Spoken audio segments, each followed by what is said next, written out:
Logic Pro versus Waves plugins. What should you actually be using in your sessions? Today, I'm going to be diving into the debate of Logic Pro stock plugins versus third-party plugins from Waves. I've done a lot of videos about the stock plugins in Logic and a lot of the stock functionality in Logic, and there is something to be said for doing as much as you can with the tools you have, but there does come a point in the music production journey where you should consider third-party plugins. This video is going to be great for any music producers, audio engineers, or Logic users that are trying to decide for themselves if they need to buy some third-party plugins. To start, I want to show where a lot of these tools overlap and share the same similarities. So a lot of your basic EQs, compressions, delays, and reverbs are covered on both suites of plugins, and they're both exceptional, I'd say industry standard, great quality. Like you can get great results with these basic tools. So some great examples of overlap here are the channel EQ in Logic, lines almost perfectly with the Q10 or Q series EQs in Waves.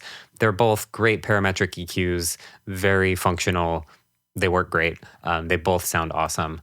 Another example is the compressor in Logic, just the standard compressor, and the C1 comp in Waves. Again, both really standard tools. Logic does have some more emulations built into it, but Waves definitely makes up for that with other emulated plugins, so don't be afraid there. So no matter which way you go there, all of your basics are going to be covered between both Logic and Waves, and they're both going to be covered very well. There does come a point, however, where Waves jumps ahead as far as what it can offer and what it can do for your session. First off, Waves has abundantly more analog modeling and channel strips. So if you are into that analog modeled hardware kind of workflow, whether from a sound perspective or just I like how the knobs are laid out, I like the functionality of it, then you would really enjoy Waves. Some of my favorites in this area include the SSL channel strip. It has a lot more functionality than just a single Logic plugin. Like it can do more than just the Logic channel EQ or just the compressor,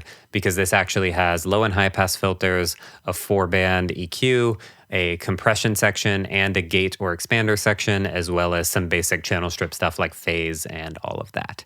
So the way I use this is I put it on almost all my drums and use it to take out all of the muddy frequencies, control the transients. I even used it to roll off sources that were too hot, so my gain staging is all correct, and it's all in one plugin. So you don't have to be in that situation where you're opening and closing like 3 different plugins to dial in the sound of a single instrument. So here is all my drums without the SSL channel.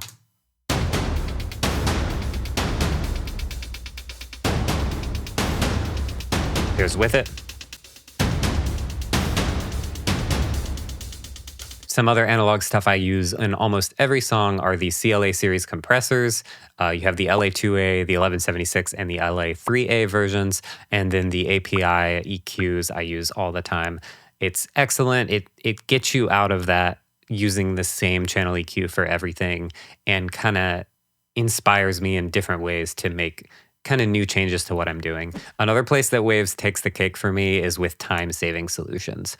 So there's a lot of Waves plugins out there that are not traditional EQs or compressors or reverbs, but rather carefully sculpted tools to help you get things done faster and better. My all-time favorite for this is the CLA MixDown plugin. I literally have used this on every song I've worked on this year, just directly on the stereo out. Basically what it is an EQ, a glue compressor, like a master bus compressor, and a drive function. And it literally just makes it sound better when you put it on. So I'll show you. Here's my whole mix without it. Here's with it.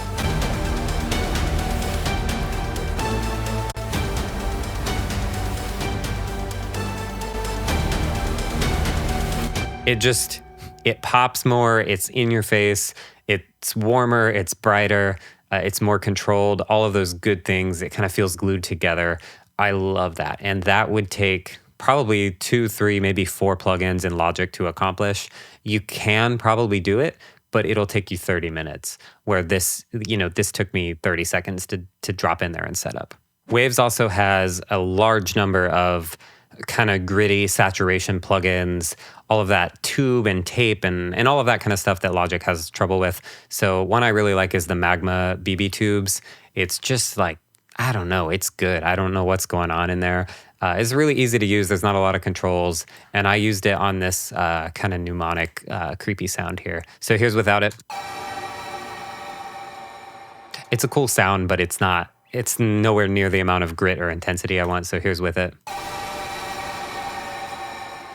It just adds all of that gritty goodness. And Logic has a couple things that can get you there, but not to the extent or that analog warmth that this does. I also just prefer the delays and reverbs in Waves. I feel there's more options, especially in the delay world.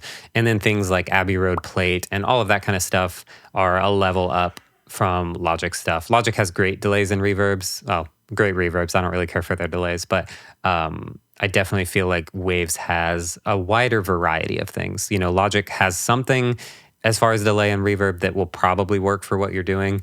But my experiences with the Wave stuff, it sounds better, especially H delay, sounds better, is easier and quicker to use and set up. And just when it comes to working quickly and staying in that creative state, the delays and reverbs in Waves definitely help me with that.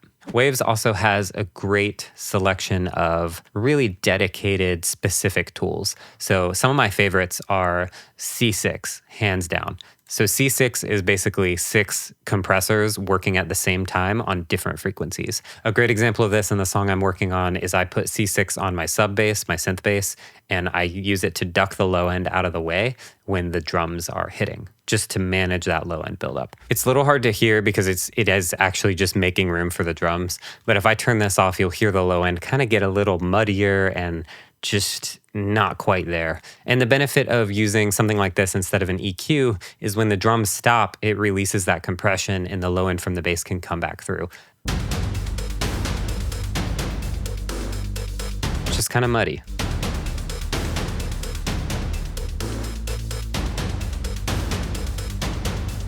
And although you can sidechain compress in Logic, it's going to compress the full frequency of the bass instead of just that low end. And it's going to turn the whole bass down and you'll lose that presence and it doesn't fit in the mix as well.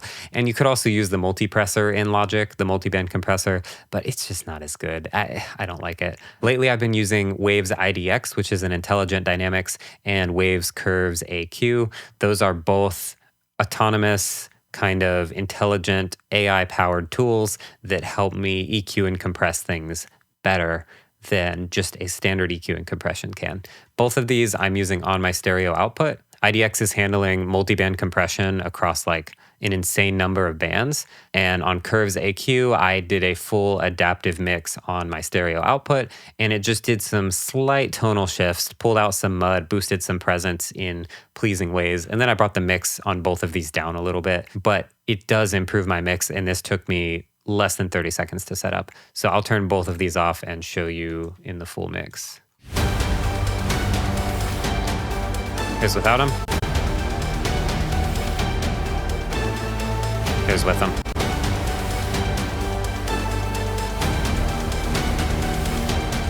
So those changes would have been nearly impossible with just stock tools in Logic. So there's definitely that level of dedicated tools, specific workflow things that Waves wins on that Logic cannot. So this leads to my question, should you choose Waves? And if so, when do you know that it's time to upgrade to third-party plugins? So if you need specific tools that are not in Logic, you've hit a wall with something you just cannot do with stock plugins. So, you know, those things like C6, IDX, AQ, those really specific plugins. There's also a great one called Torque that will tune just the resonant frequency of your drums. So if you're mixing a lot of live drums, that could be helpful. Things like that, Logic does not have. So if you're missing that, definitely consider Waves. Another thing that could sway you is if you just want that analog sound, if you want that analog workflow, if you love channel strips, vintage compressors, all of that kind of stuff, Waves takes the cake on for sure. I think I've said takes the cake already, but it really does take the cake. Or if you are looking for those workflow boosters like CLA MixDown, the One Knob series, any of those kind of things that just help you get good results faster, Waves could be the move there. If you're just a hobbyist and you're not too concerned about that and you're enjoying the process of learning the basics, you know, you might not need those yet, but if you are really trying to push the envelope of your sound and your speed and quality and all of that, definitely consider. Also, if you are working in professional environments, that could be studio, that could be remote mixing, podcast editing, live sound, you need Waves. It is an industry standard, and I think you're selling yourself short, cutting yourself short if you do not have those tools. So some things that I do like about the Logic plugins, they are really powerful. I know a lot of this video I've been saying Waves is great, and they are, but Logic's plugins are super powerful. If you look in my session here, I do have a lot of stock Logic stuff going on. For a number of reasons. One, it's really simple just to add a channel EQ or the compressor. They're really basic tools and they just work great quickly. And the other thing I really like about specifically the Logic channel EQ and compressor is this little thumbnail and meter right here. This is huge for looking at your session and getting a quick overview of what's happening. So especially in a session like this where I'm pushing 100 tracks, it's really helpful to just look and see kind of what I'm doing on some of these. Like this, you can just see really quickly, okay, I'm rolling off, boosting, rolling off. And finally, another benefit of Logic stuff is you have it, because if you're using Logic, you have that full suite of plugins, so you don't need to go buy anything to get good results. But if you're trying to take it to that next level, then Waves could be a move for you. My verdict overall, Waves still wins in terms of the amount of plugins you get, the variety of plugins, and all the analog modeling, channel strips, all of that kind of stuff. There's no question Waves wins there. Logic still shines in terms of integration, affordability, and overall sound quality. It's great. As far as the ideal setup, I do recommend you use both. There's definitely something to be said for sticking with stock plugins and learning the tools you have. But as far as hanging on an industry level, industry standard sounds and that kind of thing, you do need something like Waves to help you get there. But let me know your thoughts. Let me know down in the comments if you stick with stock plugins, if you have some Wave stuff. Let me know your favorite plugins. I'd love to hear from you. I hope this video was helpful to you. If you have any questions about Logic plugins or Waves plugins, let me know and I'll be happy to do a follow-up video. Otherwise, thank you so much for watching. Like and subscribe, and I'll see you later.